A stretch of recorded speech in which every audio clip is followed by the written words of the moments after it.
nagkaroon ng time na nawala yung self-worth ko. You know, you have to work to help your husband with the finances, to help prepare finances for your children for their future. Kasi dito sa Pilipinas, pag age mo ng 35, wala na. Para kasing etsapuera ka na. And it feels like hindi ko alam kung paano ko magigain yung confidence ko pag naging mom na sila. Parang nawawala na yung career path nila. Kasi na-fed up ako sa sobrang traffic.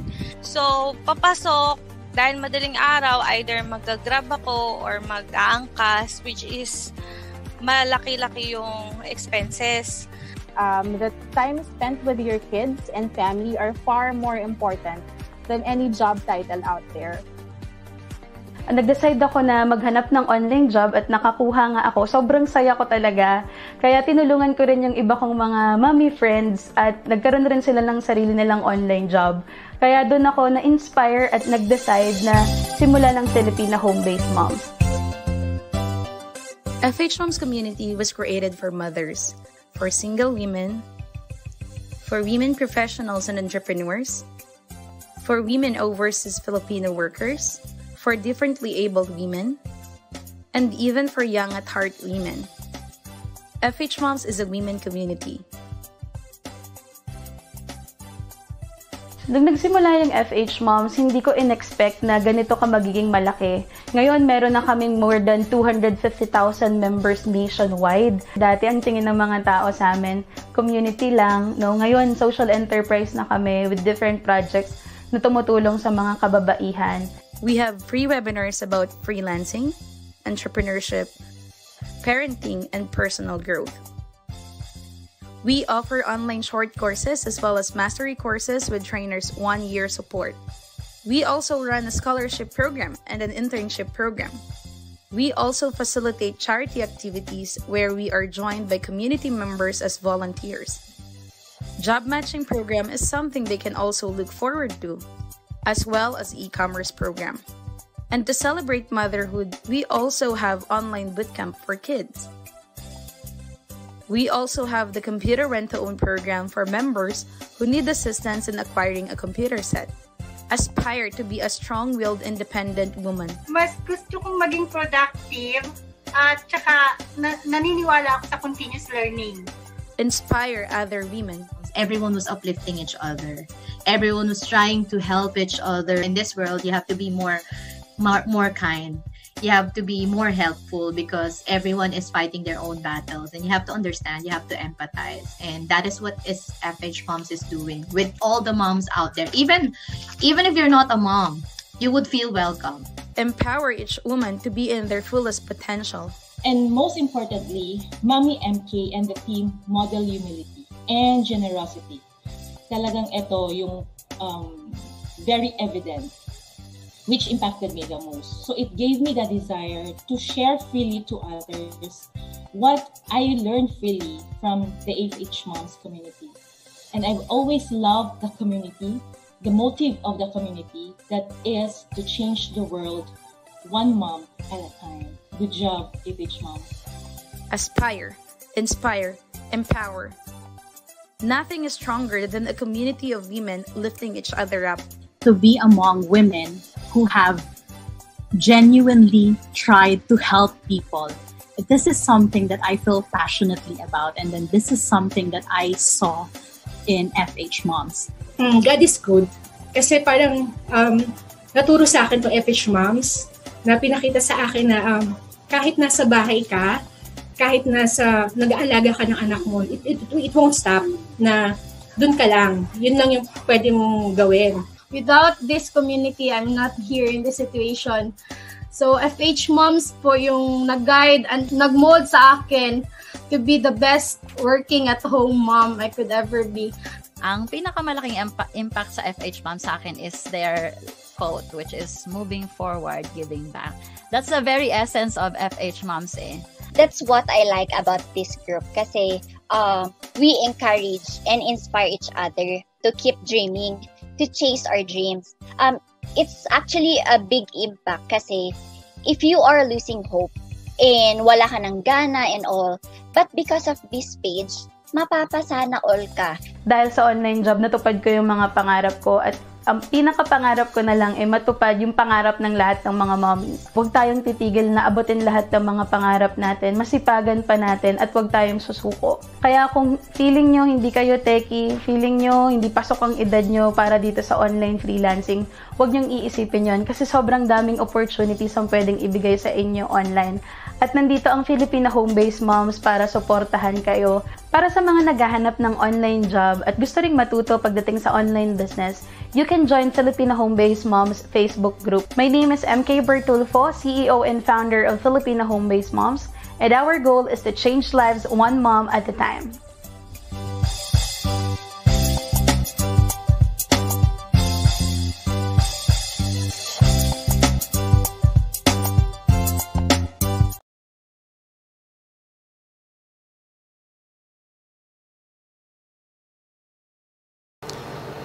Hello and good day, mommies.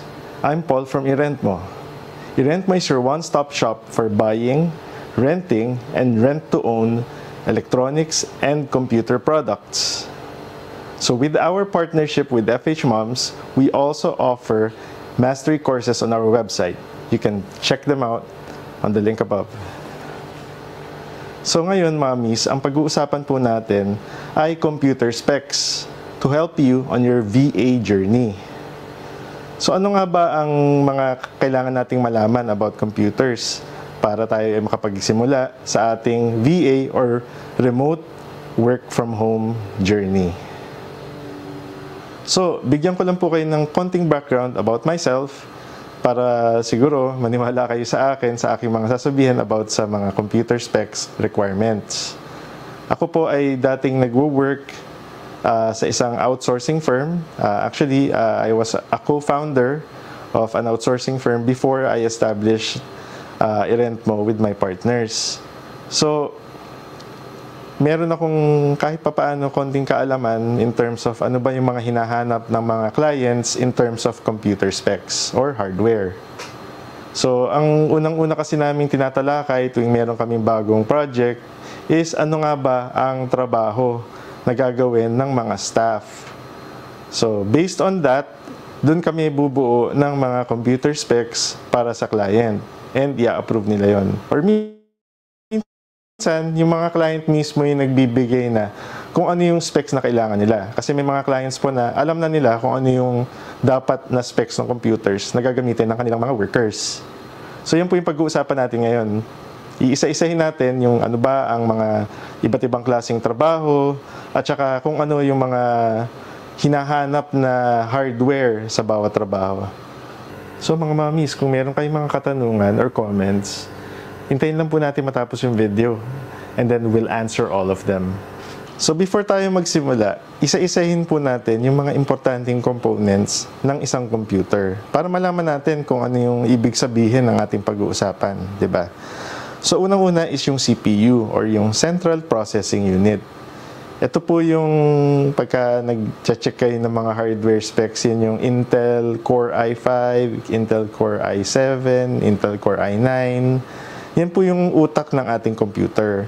So, yan yung naggumagawa ng mga complex computations kapag tayo'y gumagamit ng computer pag meron tayong nirarun na software. Siya yung nag-iisip para sa atin. Pangalawa, yung memory or RAM. So, pagka tayo yung naghahanap ng computer, yan yung makikita nating RAM na 8GB, 16GB, 32GB. So, ano nga po ba yung RAM? Random Access Memory. So, ang ginagawa niya is ginagabayan niya or tinutulungan niya yung CPU sa pagbubuhat ng mga, kumbaga, workload nito. So, paano nga po ba yan? So, parang ang ginagawa niya, may temporary storage. So, halimbawa, nagko-compute yung CPU. Yung, kumbaga, portion ng kanyang trabaho, ina-allocate niya sa RAM para mas gumaan. So, kumbaga, kung mas malaki yung RAM, ibig sabihin, mas marami tayong pwedeng i-multitask. Yan. So, third component is yung storage. Storage, yan yung HDD or SSD. Diyan tayo nagsisave ng files. So, yan, basic na basic. Yung lahat ng ating mga images, lahat ng ating documents, videos, music, etc. Diyan po nasisave. So kung tayo may mga malalaking files na sinustore, mas maganda, mas malaki yung storage. So pag-usapan din natin yan later. And then, yung pang-apat na component is yung GPU. So yung GPU, yan po yung Graphics Processing Unit. So halimbawa, kayo ay gumagawa ng graphics work or video editing, kailangan po ng GPU, dedicated GPU. I mean, yung standard ng mga Intel processors, meron na siyang kumbaga integrated GPU, pero kung medyo mas mahirap yung gagawin natin na trabaho na may graphics or image editing and video editing, kailangan po natin ng dedicated GPU. So iba-iba po ang types ng dedicated GPU. So depende dun sa type ng trabaho na gagawin nyo, iba yung kakailanganin yung type ng GPU. Ang una nating pag-usapan ay yung ano ba yung mga typical VA work na ating pwedeng pagbasihan in terms of yung kung anong specs ng computer ang ating i-recommend. So, ibase na lang po natin dun sa mga mastery courses na inyong tinake na or ite-take pa lang with FH Moms. So, merong General Virtual Assistant, Accounting and Bookkeeping, Social Media Management and Marketing, at saka Graphics and Video. So yung apat na yun, dun natin i-base yung ating mga recommendations in terms of computer specs. So inahin po natin i-discuss yung General Virtual Assistant work. So yung General Virtual Assistant, mostly kasi ang gagamitin natin sa ating computer, mga online applications like email, chat. So hindi siya masyadong demanding in terms of spec. So ang marirecommend po namin for general VA work, kahit Intel Core i3 or i5 processor, pwede na po 8GB RAM in terms of memory, 128GB SSD or 256GB SSD. Yung GPU hindi po kailangan. So yung basic lang po talaga na laptop or computer, pwede na po for general VA work. Of course, since online nga lang po ang ating mga applications na gagamitin. And even though you're gonna be using Word and Excel, lightly, okay lang po yung Intel Core i3 and i5. So, siguro, pwede nga yung mga older generations ng i3 and i5, like Intel Core i5 6th Gen, 7th Gen, and 8th Gen, pwede na po yun. So, move on naman tayo sa accounting and bookkeeping. So, ito medyo iba naman yung magiging requirement ng accounting and bookkeeping. So, yung accounting and bookkeeping work kasi, so magmamanage kayo ng mga books, using Xero, QuickBooks, Excel. So, medyo mas demanding siya in terms of processor and in terms of RAM, since you're gonna be having a lot of Chrome tabs or kung ano mang browser, marami kayong tabs na open kasi marami kayong i-manage na accounts, di ba? So, we would recommend at least an Intel Core i5 10th generation. Yung iba okay na rin sa 8th, nasubukan na rin po ng iba naming mga customers. Okay na rin daw yung 8th. Pero siguro para sure, 10th generation na i5. i7 pwede rin po. In terms of RAM, at least 16GB kasi nga po marami tayong tabs na bubuksan. And at the same time, marami tayong i-run na programs, both online and offline na mga programs. And yung hard drive or storage, we would recommend siguro minimum 256GB. And then, kung talagang sobrang dami yung files na kinikip, 512. Pero hindi naman po siguro sobra. Kasi hindi naman malalaki ang Excel files. And mostly, mga online, yung mga applications na pagsisavean nyo.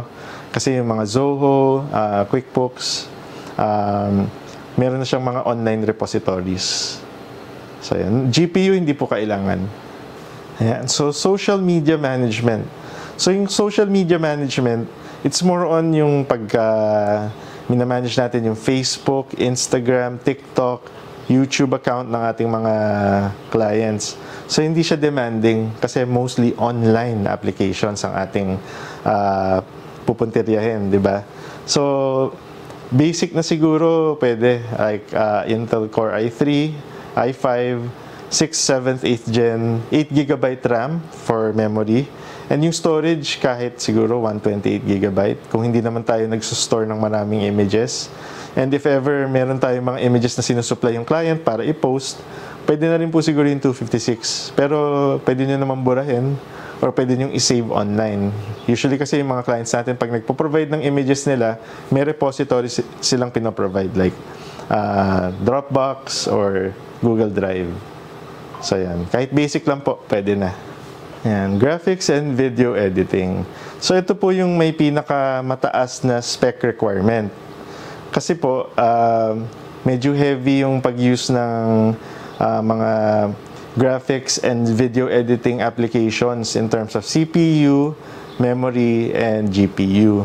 So, ang pinaka-importante pag tayo gumagawa ng graphics or video editing, yung CPU. So, make sure na at least Intel Core i7 yung inyong processor. Hindi alam ng lahat na yung GPU, sumusuport lang siya, katulad ng RAM, sumusuport lang siya sa CPU in terms of video editing or graphics editing. So, importante yung base natin, which is yung CPU, mataas. i7, and kung afford nyo, i9. Pero ano na yun, medyo mahal na talaga yung Intel Core i9. So, kung nagtitipid kayo, may mga Ryzen naman po. So, yung mga Ryzen 7, Ryzen 5, okay din naman. In terms of memory, at least 16 gigabyte of RAM. Lalo na kung mag-video editing kayo, tapos gumagawa kayo ng mga motion graphics, importante na taasan nyo yung RAM nyo. So, siguro mag-32 gig of RAM kayo kung kaya ng budget. And then, in terms of storage, ito, medyo dito kayo mapapalaban kasi malalaki ang files ng video editing. So, lalo na kung 4K ang ini-edit nyong videos, ubos-ubos yung 1 terabyte nyo. Mabilis lang. So, I would suggest, meron kayong storage para sa operating system, para mabilis, na kahit 512 gig lang nga eh. Kung yung OS lang yon.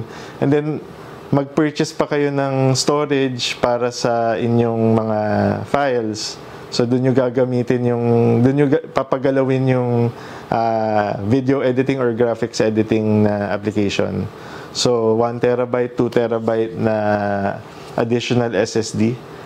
So, yung mga NVMe ngayon, may mga bagong type ng SSD, which is NVMe. Mas mabilis po siya. So, yun yung marirecommend namin. In terms of GPU naman, okay na po yung mga GTX 1050, 4GB. Pero kung medyo demanding yung work na gagawin nyo, pwede kayo mag-RTX na graphics card. So ngayon, meron ng mga RTX 3050, 4050, RTX 3060, 4060. So, tignan nyo na lang po kung ano yung papasok sa budget nyo. Ang importante basta, yung CPU nyo, mataas. Yung GPU, supporting lang naman siya sa CPU. And siguro, kung fit pa sa budget nyo, bumili rin po kayo ng medyo malaki-laking monitor. Kasi usually, pag nag-video editing kayo or graphics editing, kailangan nyo ng medyo mahabang or ultra-wide or wide na monitor. Kasi yung mga timeline nung ginagawa nyong video, mas madadalian kayo kung mas malaki yung screen real estate natin.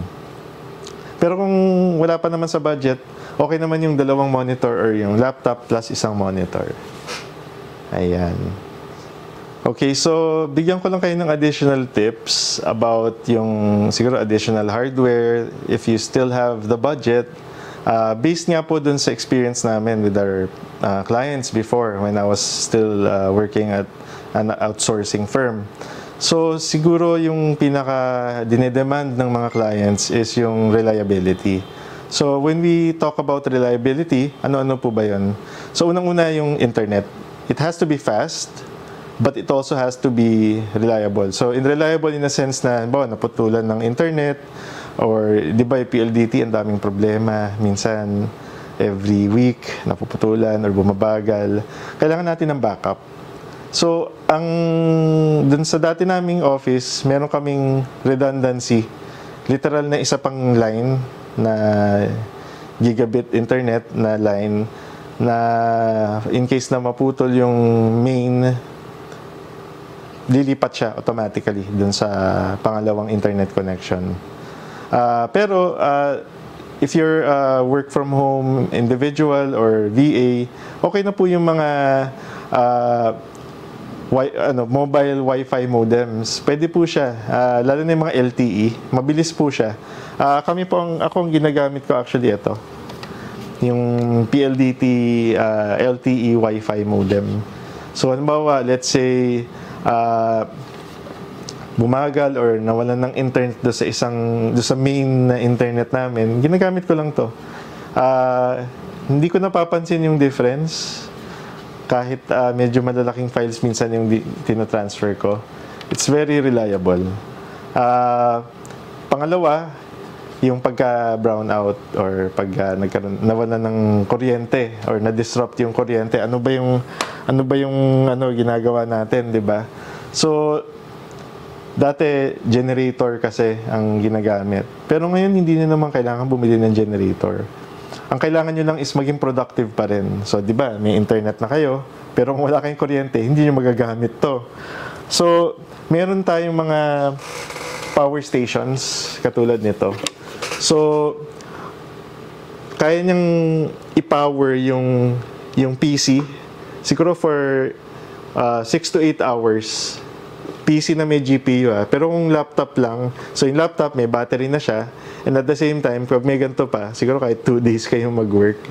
I mean, 16 hours, 2 work days, kaya siya. So we've tested it na, kahit nga may electric fan Pero yung electric fan, malakas siya mag-consume ng power actually. Mas mahinang mag-consume yung laptop or yung PC. So, kayo na lang, balansehin nyo na lang. Kahit minsan saksak nyo yung electric fan or yung maliit na fan, pwede na rin po yun. At least makapag-work kayo, di ba? Yeah. And siguro, bonus tip, mag-backup kayo ng files nyo regularly. So, ano ba yung ways para mag-backup ng file? Pwedeng online, which is yung mga Dropbox, Google Drive, and pwede rin kayong mag-ano ng mga physical or local backups. So, yun yung nire-require din namin dati. So, kahit sa mga hard drive lang na maliit, yung Western Digital, Seagate, pwede na po yun. Pwede nga yung thumb drive din lang lalo na kung mga importanteng files. Pero make sure na allowed ng client kasi may mga clients na pinagbabawal nila yung sinesave externally yung files nila. So just make sure na it's allowed. If it's allowed, make a backup of everything.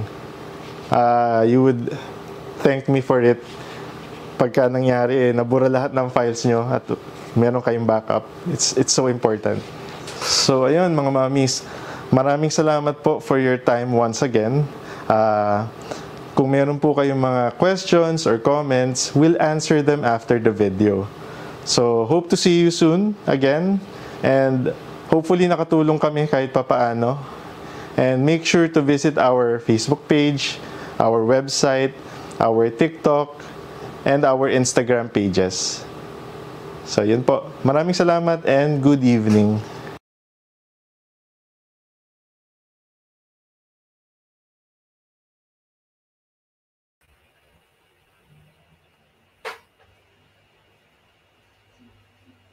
Yan, there you go. Hello, mommies. Good evening po. I know some of you ay excited na for our long weekend because most of us will be, syempre, i-commemorate natin ang Holy Week. Of course, it's Holy Week na po ngayon. So, for those who are asking, kasi recently, marami tayong nakuhang mga katanungan about rent-to-own and installment. So, wala kaming masyadong nakuhang questions for today. So, tatawagin natin si Sir Paul. Yan, Sir Paul, hello, good evening, kamusta po kayo? Actually, thank you very much to our almost 100 viewers tonight. Hello. Hello, marami good pong evening. nanonood sa atin. Sir Paul, kasi last time, I think over the weekend, marami kaming natanggap na katanungan all about rent-to-own and installment ng i-rent mo. So, pwede nyo po ba kaming i-guide? How can we avail yung rent-to-own muna bago yung installment ng mastery courses ni FH Moms? Okay, sure. Buddy, good evening again, everyone. Good evening, Mami Ruth and everyone sa backstage. So, thank you for having me. And to guide you quickly lang about how to avail of rent-to-own, basically, when we say rent-to-own kasi, it's our parang in-house rent-to-own program. So, to avail, kailangan nyo po munang mag-rent. So, pag nakapag-rent na kayo for at least 3 months, doon kayo pwede mag-apply for rent-to-own. So, first step is to apply for rental. So, paano nga po ba mag-apply for rental? Just go to our website and click on yung rent sa taas and then yung laptops. And then, may fill upan lang po kayong form and magsasabit lang kayo ng one valid ID, proof of billing, tsaka selfie with your ID. So, once na na-approve kayo and nag-rent na kayo for at least 3 months, pwede na kayong email sa amin asking for rent-to-own. And then, bibigyan kayo ng computation. Ang maganda doon, kasama na yung yung binayad yung 3 months and yung security deposit doon sa overall na babayaran. So, kumbaga, let's say, for another 3 months, yun na lang yung babayaran niya, may computation po. Ganon. Okay. Ayan. Thank you, Sir Paul. Tama ba, Sir Paul? Sino yung pwede pong maka-avail nung ating rentals and in the future yung rent-to-own after 3 months? Available na po ba siya sa certain areas po sa Pilipinas? Or meron din, tama ba, para meron din tayo for nationwide? Pwede po ba natin itong i-explain for the mommies? Okay.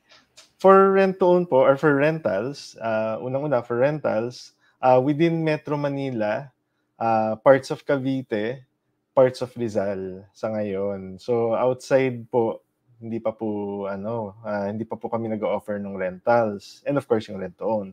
Pero yung installment po namin with our partners, BDO Credit Card, GGives, TendoPay, pwede pong nationwide.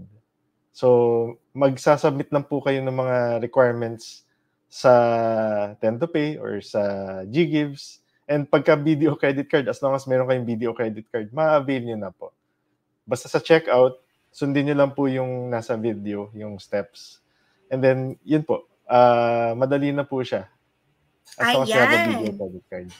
Okay, so maraming payment options, mommies, para po sa mga gustong mag-avail ng installment. Or, yun nga po, for the rent-to-own or rentals muna, it's only available for Metro Manila, parts of Cavite, and parts of Rizal. Kasi tama na, Sir Paul, mahirap yung pag-transport. Kung kunyari i-LBC or something, baka mamaya na siya, nayugyug na yung parts ng ating laptop or ng ng computer. Okay. So next question naman, Sir Paul, is paano naman daw sila mag-a-avail ng installment plans for the mastery course? For the mastery course, madali lang po. So punta lang po kayo sa website. Tapos yung sinend kong link kanina, puntahan nyo lang po yung FH Moms Mastery Courses. And then add to cart nyo lang po yung mastery course na gusto nyo. And then sa payment options, kung meron kayong BDO credit card, select nyo lang po yung BDO credit card. And then sundan nyo lang po yung steps. For GGives, select nyo lang yung GGives. And then don't forget to chat with our team or email us about dun sa payment nyo sa GGives. Kasi meron yung unang payment if you're using your GGives. Para siyang GCash lang. So pagka send payment dun sa app nyo, GCash app, meron dong option sa baba, GGives. Select nyo lang po yun. After selecting that, confirm. And then sa chat po, chat nyo lang po sa team namin, inform nyo lang po yung chat support or email support na nag-confirm na yung GGives. So, isasend nyo lang yung parang may code na ibibigay si GGives sa inyo via text or via the app. Yan. Yun lang po.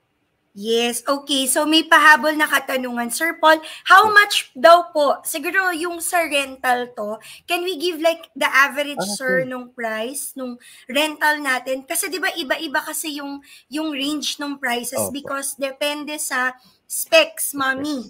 Oo. So sir, baka po pwede nyo po silang mabigyan ng price range kung magkano po. So yung pinaka-basic po, yung Intel Core i5, 8th gen or 6th, 7th or 8th gen, 8 gig RAM, 256 gig SSD, 3.5 per month.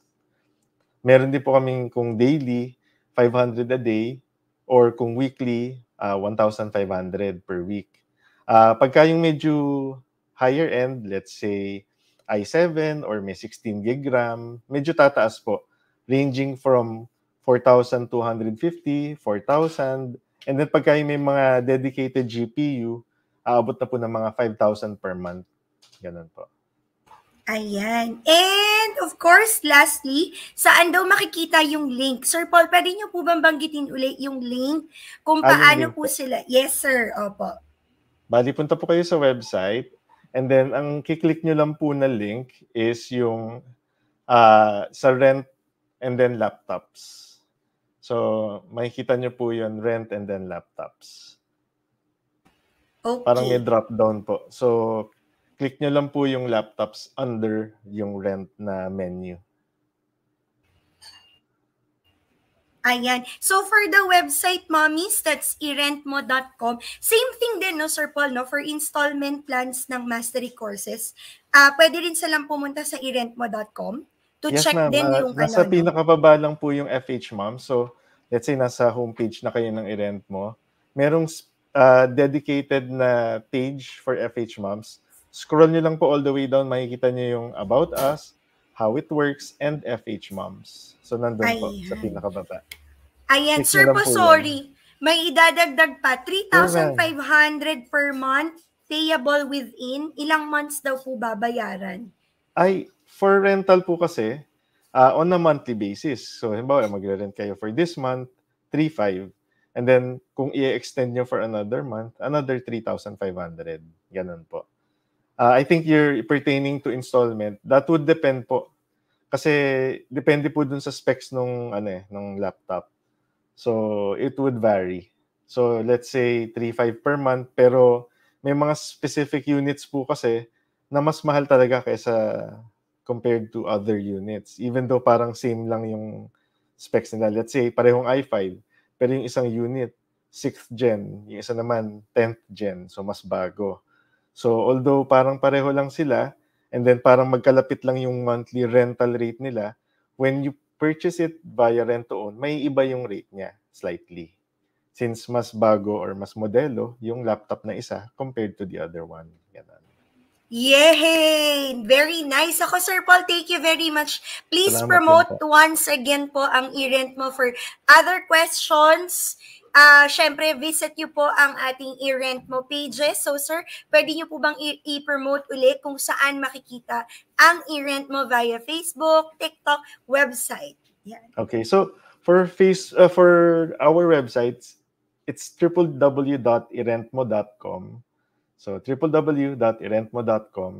And then for Facebook, it's Irentmo PH. And then for Instagram, it's Irentmo. And then for TikTok, @Irentmo. So yan, puro Irentmo lang. Sa Facebook may PH. Ayan. Ayun. Thank you very much, Sir Paul. It's Thank you another rin po. night na natuto naman po muli kami, especially in terms of the PC, laptop. Andito po ang Irentmo para po tulungan tayong momshies sa FH Moms. Ayan. So, sir, last final words before po tayo mag-end ng ating live. Ayan. So maraming salamat po ulit sa FH Moms. Maraming pong salamat sa mga mommies na nanood. Kahit alam ko, excited na po kayo for Holy Week. And sana po maging mapayapa at blessed ang inyong Holy Week. So yan, maraming salamat po and good evening. Thank you very much. Thank you. Sir Paul. Salamat, sir. Uulitin po and we're excited po to learn more about our PC concerns, laptop concerns. Andyan po ang Irentmo. So again, don't forget, mommies, if you have concerns about, yun nga po, rent-to-own, rentals, installment ng laptops, or other accessories. Actually, if you check yung website ni Irentmo, marami po silang available na mga gadgets also. Ayan, feel free po to check. Can we flash it once again? Ang kanilang pages. So they're available po on Facebook, on TikTok, on IG. So sa Facebook, iRentMo PH. Sa TikTok, IG, it's iRentMo at iRentMo. And then sa website, www.irentmo.com. Thank you very much, mommies, and we hope that you will spend this long weekend with your family, magnilay, magtika, sabi nila, and magpahinga. And we will see you again next week for our next live dito po sa FH Moms. Bye-bye! Good night po! Tara na, tumutok na sa FH Moms Radio. Habang ika'y nagre-relax sa bahay mo. FH Moms Radio, changing lives, one mom at a time. Moving forward, giving back with FH Moms Radio. Tara na, tumutok na sa FH Moms Radio. Habang ika'y nagre-relax sa bahay mo. Marami kang matututunan dahil di lang basta chikahan. FH Moms Radio, mga mamshi ating to. Tara na mga mamshi, mami, nanay o mama, andito na ang FH Moms makakasama. Ang online radio na magbibigay advice at mga kwento na siguradong mapapanay. Ito ay hindi lang basta mga chikahan. Andito sila upang ikaw ay gabayan, turuan ng mga tips sa paghahanap buhay at maging isa ka sa successful na nanay. O diba? Kaya saan ka pa? Basta ikaw ay mamshi, dito bida ka. FH Moms Radio, number 1. Ito ang online radio ng sangkanan na yan. Di ka lang basta nanay, ikaw ay super nanay. Para sa pamilya ang lahat ay iaalay. Lahat ibibigay, lahat ay kayang gawin ng iyong pagiging nanay, lalo pang palakasin. FH Moms Radio. Tara na, tumutok na sa FH Moms Radio. Habang ika'y nagre-relax sa bahay mo. Marami kang matututunan dahil di lang basta chikahan. FH Moms Radio, mga mamshi ating to. Mga mamshi, tara na, dito'y bidang-bida ka. Ipagmalaki natin na tayo'y magigitingain na. Mga mami, tara na, dito'y bidang-bida ka. Ipagmalaki natin na tayo'y magigitingain na. FH Moms Radio. Tara na, tumutok na sa FH Moms Radio. Habang ika'y nagre-relax sa bahay mo. Marami kang matututunan dahil di lang basta chikahan. FH Moms Radio, mga mamshi ating to. Tara na, tumutok na sa FH Moms Radio. Habang ika'y nagre-relax sa bahay mo. Marami kang matututunan dahil di lang basta chikahan. FH Moms Radio, mga mamshi ating to. Tambay na! Nagbabalik ang FH Moms Radio.